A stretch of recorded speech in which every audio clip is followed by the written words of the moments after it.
नमस्कार। हिंदी साधन चैनल में आप सभी का एक बार फिर से हार्दिक स्वागत है। आज के इस वीडियो में कक्षा 9वीं के काव्य खंड के 2 पाठों को हम देखने वाले हैं। इन 2 पाठों का संक्षिप्त परिचय और इसके साथ साथ इसमें आने वाले जो ऑब्जेक्टिव क्वेश्चन है उन सभी क्वेश्चनों को भी हम देखेंगे।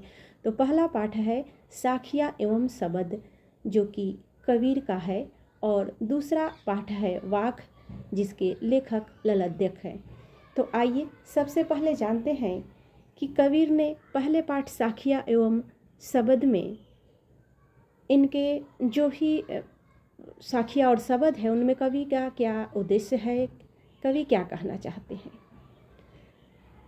तो साखिया एवं शबद में कबीर के द्वारा इस पाठ में 7 साखियों को लिया गया है, जिसमें प्रेम का महत्व, संत के लक्षण, ज्ञान की महिमा और बाहरी आडंबरों का विरोध, सहज भक्ति का महत्व, अच्छे कर्मों की महत्ता आदि भावों का उल्लेख हुआ है।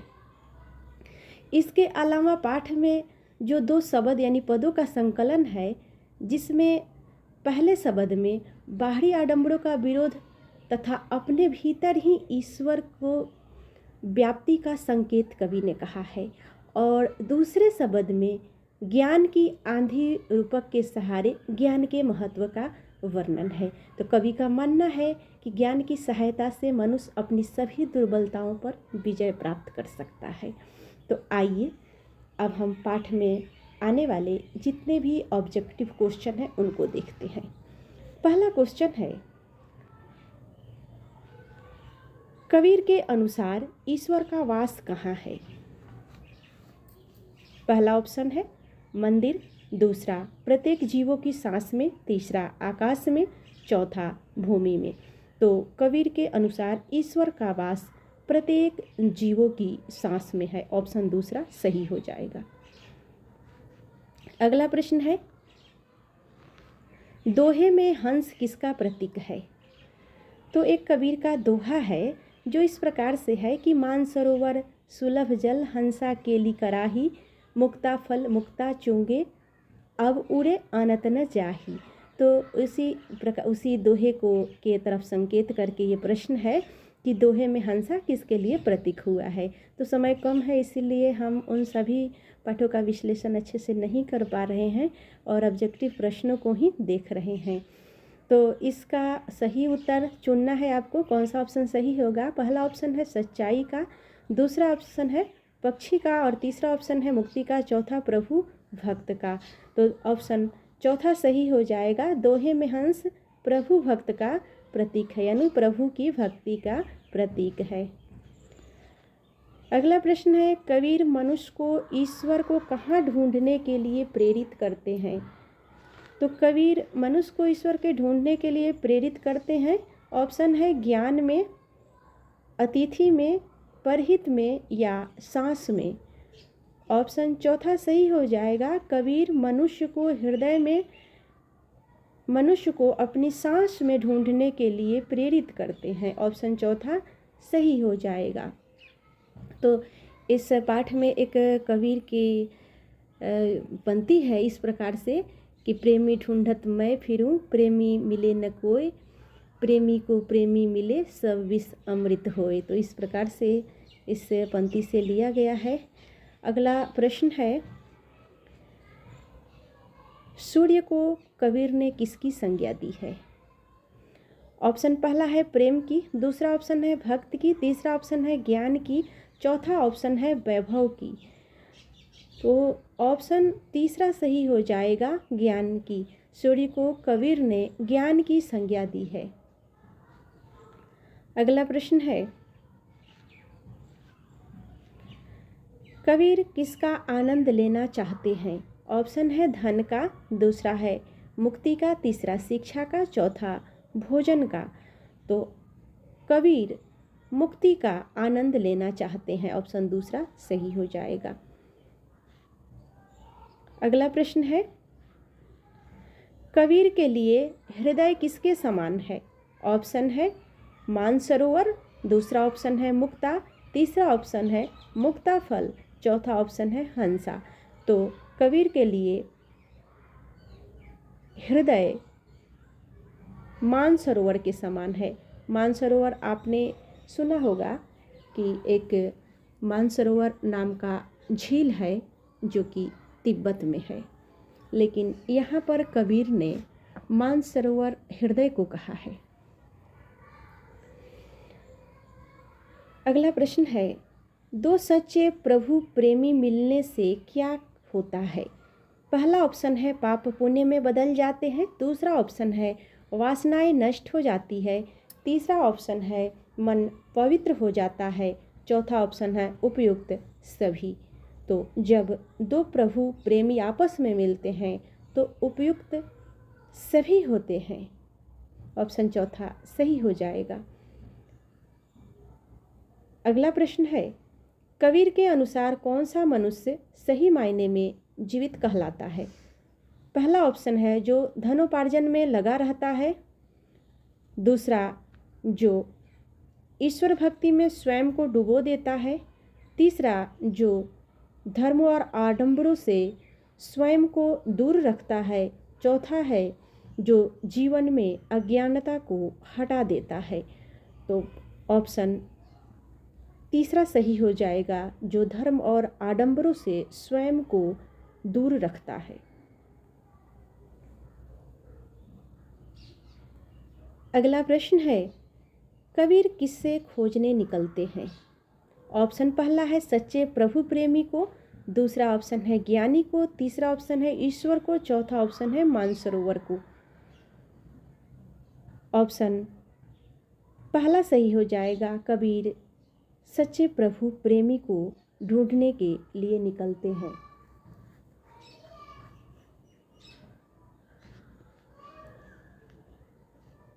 अगला प्रश्न है, कबीर ने हाथी को ही ज्ञान की संज्ञा क्यों दी होगी? ऑप्शन है क्योंकि उसका आकार बहुत विशाल है, दूसरा ऑप्शन है क्योंकि हाथी का स्वभाव मस्त मौला है, तीसरा ऑप्शन है क्योंकि हाथी से सभी छोटे बड़े प्राणी डरते हैं, चौथा ऑप्शन है क्योंकि हाथी को काबू करना कठिन होता है। ऑप्शन दूसरा सही हो जाएगा, क्योंकि हाथी का स्वभाव मस्त मौला होता है। अगला प्रश्न है,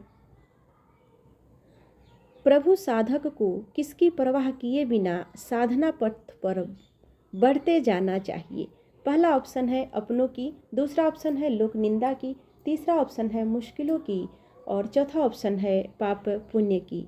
तो ऑप्शन दूसरा सही हो जाएगा, प्रभु साधक को लोक निंदा की परवाह किए बिना साधना पथ पर बढ़ते जाना चाहिए। अगला प्रश्न है, कबीर ने किसे सच्चा संत कहलाने का अधिकारी मानते हैं? कबीर किसे सच्चा संत कहलाने का अधिकारी मानते हैं? ऑप्शन जो कभी अज्ञानता के जाल में नहीं पड़ता, जो धर्मों के बंधन को नहीं मानता, जो पक्ष विपक्ष के चक्कर में नहीं पड़ता, जो धन दौलत को महत्व नहीं देता है। तो कबीर जो पक्ष विपक्ष के चक्कर में नहीं पड़ता उसी को सच्चा संत कहते हैं। तो इस प्रकार से तीसरा ऑप्शन सही हो जाएगा। अगला प्रश्न है, हरि भजन के लिए किस भावना का होना आवश्यक है? ऑप्शन पहला है संघर्ष, दूसरा ऑप्शन है निंदा, तीसरा ऑप्शन निष्पक्ष, चौथा सांप्रदायिकता। तो हरि भजन के लिए निष्पक्ष होना ऑप्शन तीसरा सही हो जाएगा। निष्पक्ष भाव का होना आवश्यक होता है। अगला प्रश्न है, कबीर के अनुसार किससे दूर रहने वाला मनुष्य जीवित कहलाता है? ऑप्शन पहला है सांप्रदायिक भेदभाव से, दूसरा छल से, तीसरा झूठ से, चौथा ईश्वर से। ऑप्शन पहला सही हो जाएगा, सांप्रदायिक भेदभाव से। अगला प्रश्न है, मनुष्य की श्रेष्ठता किसके कारण होती है? ऑप्शन है धन के कारण, ऊंचे कर्मों के कारण, उच्च कुल के कारण, धर्म के कारण। ऑप्शन दूसरा सही हो जाएगा, ऊंचे कर्मों के कारण मनुष्य की श्रेष्ठता होती है। मनुष्य श्रेष्ठ अपने ऊंचे कर्म के कारण कहलाता है। अगला प्रश्न है, साधु लोग सोने के कलश की निंदा कब करते हैं? ऑप्शन है जब वह खाली हो जाता है, दूसरा ऑप्शन है जब उसमें पानी भरा हो, तीसरा ऑप्शन है जब वह टूटा हो और चौथा ऑप्शन है जब उसमें मदिरा भरी हो। ऑप्शन चौथा सही हो जाएगा। कबीर सोने के कलश की निंदा तब करते हैं जब उसमें मदिरा भरी हो।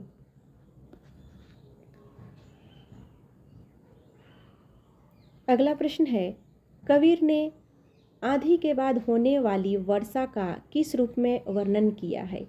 ऑप्शन पहला है करुणा रूपी वर्षा, दूसरा ऑप्शन है प्रेम रूपी वर्षा, तीसरा ऑप्शन आसक्ति रूपी वर्षा, चौथा ऑप्शन कृपा रूपी वर्षा। तो कबीर ने आंधी के बाद होने वाली वर्षा को प्रेम रूपी वर्षा के रूप में वर्णन किया है। ऑप्शन दूसरा सही हो जाएगा। अगला प्रश्न है, दोहे में मनुष्यों को किन कर्मों से बचने की प्रेरणा दी गई है? पहला ऑप्शन है बुरे कर्मों से, दूसरा ऑप्शन नीच कर्मों से, तीसरा ऑप्शन अच्छे कर्मों से और चौथा ऑप्शन है सच्चे कर्मों से। ऑप्शन पहला सही हो जाएगा, बुरे कर्मों से। तो दोहे ने मनुष्य को बुरे कर्मों से बचने की प्रेरणा दी है। अगला प्रश्न है, साधु लोग सोने के कलश की निंदा कब करते हैं? प्रश्न ये रिपीट हुआ है। तो जब उसमें मदिरा भरी हो तो साधु लोग सोने के कलश की घड़े की निंदा करते हैं। अगला प्रश्न, किसे अपनाने से सांसारिक विकार दूर हो जाते हैं? ऑप्शन पहला है योग साधना को, दूसरा ऑप्शन है धार्मिक ज्ञान को, तीसरा ऑप्शन पारिवारिक प्रेम को, चौथा ऑप्शन इनमें से कोई नहीं। तो ऑप्शन पहला सही हो जाएगा, योग साधना को अपनाने से सांसारिक विकार दूर हो जाते हैं। तो आज के इस वीडियो में अभी तक हमने देखा कबीर की साखियाँ एवं शब्द। अब हम देखेंगे वाक, जिसके लेखक हैं ललाध्यक्ष। आइए देखते हैं वाक में कवि ललाध्यक्ष ने क्या कहा है। एक बार उसके पाठ के सार तत्वों को हम जानेंगे, उसके बाद ऑब्जेक्टिव प्रश्नों को देखेंगे। और अगर आपने अभी तक हिंदी साधन चैनल को सब्सक्राइब नहीं किया है तो इसे अवश्य सब्सक्राइब कर ले। वीडियो को लाइक नहीं किया है तो लाइक ज़रूर कर दे और ज़्यादा से ज़्यादा अपने दोस्तों में शेयर करें। आपको अगर इसका PDF चाहिए तो आप टेलीग्राम पे इसका मैं डिस्क्रिप्शन में लिंक दे दूँगी, आप वहाँ से टेलीग्राम भी ज्वाइन कर सकते हैं और इस चैनल पे जो भी पढ़ाई होती है उसका आपको PDF प्राप्त हो सकता है। तो टेलीग्राम को भी आप ज़रूर ज्वाइन करें। आइए प्रश्नों को देखते हैं। पहला प्रश्न है जो इस प्रकार से है,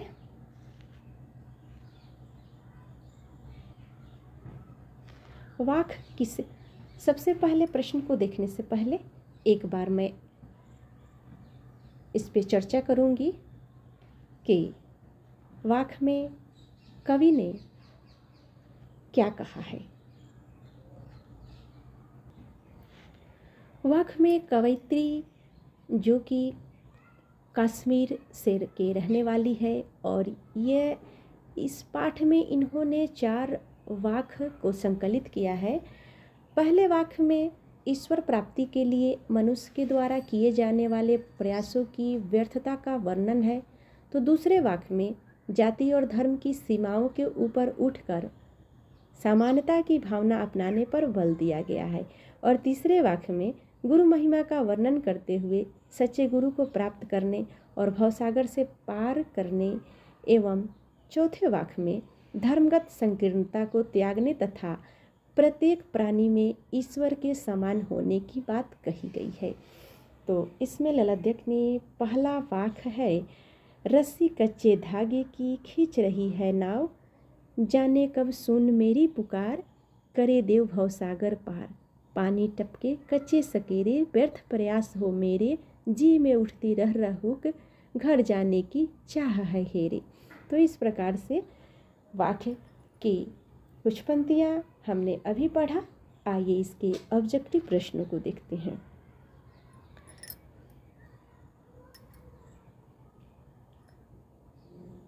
वाक्य किसे कहते हैं? प्रश्न है। ऑप्शन है, एक पक्षी का नाम है। दूसरा ऑप्शन है, वाणी को वाक्य कहते हैं। तीसरा ऑप्शन, कविता को वाक्य कहते हैं। चौथा ऑप्शन, ईश्वर भक्ति को वाक्य कहते हैं। तो अगर आप इसको नहीं देखे होते तो शायद आपको कन्फ्यूजन होता, लेकिन मुझे उम्मीद है कि आपने इसका उत्तर दे दिया होगा।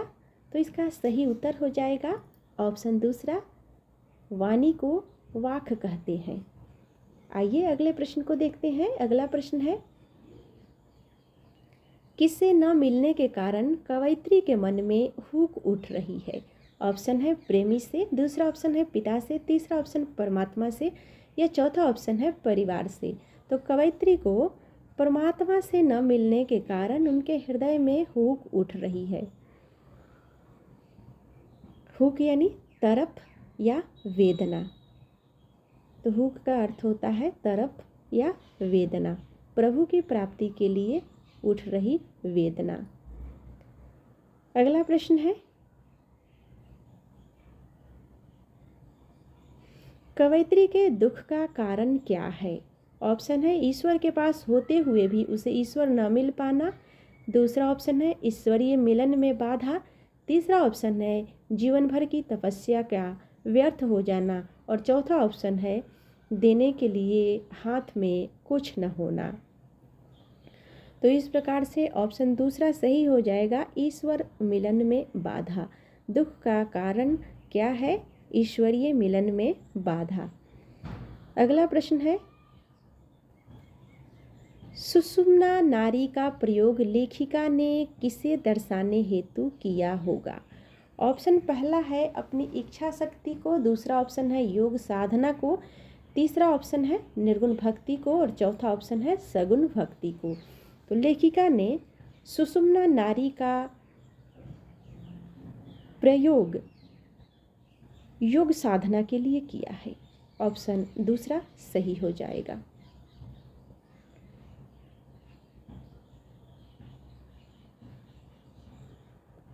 अगला प्रश्न है, कवयित्री कच्चे धागे की रस्सी किसे कहती है? ऑप्शन पहला है जीवन को, दूसरा ऑप्शन है प्रभु भक्ति को, तीसरा ऑप्शन है मृत्यु को, चौथा ऑप्शन है अपनी इच्छा शक्ति को। तो कवयित्री ने कच्चे धागे जीवन को कहा है। ऑप्शन पहला सही हो जाएगा। अगला प्रश्न है, साहिब से पहचान करने का अर्थ ललाध्यक ने क्या लिया है? ऑप्शन पहला है ईश्वर की सत्ता को पहचानना, दूसरा ऑप्शन है ईश्वर की दया को पहचानना, तीसरा ऑप्शन है स्वयं को जानना, चौथा ऑप्शन है सांसारिक बंधनों से मुक्त रहना। तो ऑप्शन तीसरा सही हो जाएगा, स्वयं को जानना। साहिब को पहचानने का अर्थ है स्वयं को जानना। अगला प्रश्न है, कवयित्री कैसा जीवन अपनाने को कहती है? ऑप्शन पहला है भोग और आनंद का, दूसरा ऑप्शन है सुख और समृद्धि का, तीसरा ऑप्शन है वैरागी का, चौथा ऑप्शन है त्याग और तपस्या का। तो कवि त्याग और तपस्या का जीवन अपनाने को कहती है। ऑप्शन चौथा सही हो जाएगा। अगला प्रश्न है, कवयित्री हिंदू और मुसलमान दोनों को किसकी आराधना करने के लिए प्रेरित करती है? ऑप्शन पहला है श्री कृष्ण की, दूसरा है गणेश की, तीसरा ऑप्शन शिव की, चौथा ऑप्शन विष्णु की। ऑप्शन तीसरा सही हो जाएगा, कवयित्री शिव की आराधना करने के लिए हिंदू और मुसलमान दोनों को प्रेरित करती है। कवयित्री की वाक्य की जो पंक्ति है वो कुछ इस प्रकार से है, थल थल में बसता है शिव ही, भेद न कर क्या हिंदू मुसलमान, ज्ञानी है तो स्वयं को जान, वही है साहिब से पहचान। तो इस प्रकार से कवि ने शिव की आराधना करने के लिए हिंदू और मुस्लिम दोनों को प्रेरित किया है। अगला प्रश्न है, वाक्य में ललद्यक सांकल शब्द का प्रयोग करती है। बताइए यह सांकल किसके प्रतीक स्वरूप प्रयोग में लाई गई होगी। ऑप्शन पहला है गुलामी, दूसरा ऑप्शन है जीवन का, तीसरा ऑप्शन है मोह माया के बंधनों का, चौथा ऑप्शन है शरीर का। तो ऑप्शन तीसरा सही हो जाएगा। मोह माया के बंधनों को कवयित्री ने सांकल शब्द का प्रयोग किया है। अगला प्रश्न है, किसे जानने के बाद ही परमात्मा का बोध हो सकता है। ऑप्शन है आत्मा को, दूसरा ऑप्शन साधु को, तीसरा ऑप्शन मनुष्य को, चौथा ऑप्शन धर्म को। तो ऑप्शन पहला सही हो जाएगा। आत्मा को जानने के बाद परमात्मा का बोध हो सकता है, ऐसा कवयित्री का मानना है। अगला प्रश्न है, हमें जीवन में किसके बीच संतुलन बनाए रखना चाहिए। तो हमें जीवन में, आइए ऑप्शनों को देखते हैं कि किसके बीच में संतुलन बनाए रखना चाहिए। पहला ऑप्शन है परिवार के सदस्यों के बीच, दूसरा ऑप्शन है भोग और त्याग के बीच, तीसरा ऑप्शन सुख और दुख के बीच, चौथा ऑप्शन कर्म और धर्म के बीच। तो ऑप्शन दूसरा सही हो जाएगा। भोग और त्याग के बीच हमें संतुलन बनाए रखना चाहिए।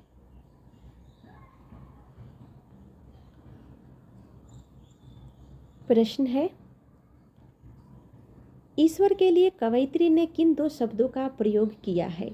ऑप्शन पहला है ज्ञानी देव, दूसरा ऑप्शन धागा सकोरे, तीसरा ऑप्शन संभावी नाव, चौथा ऑप्शन साहिब शिव।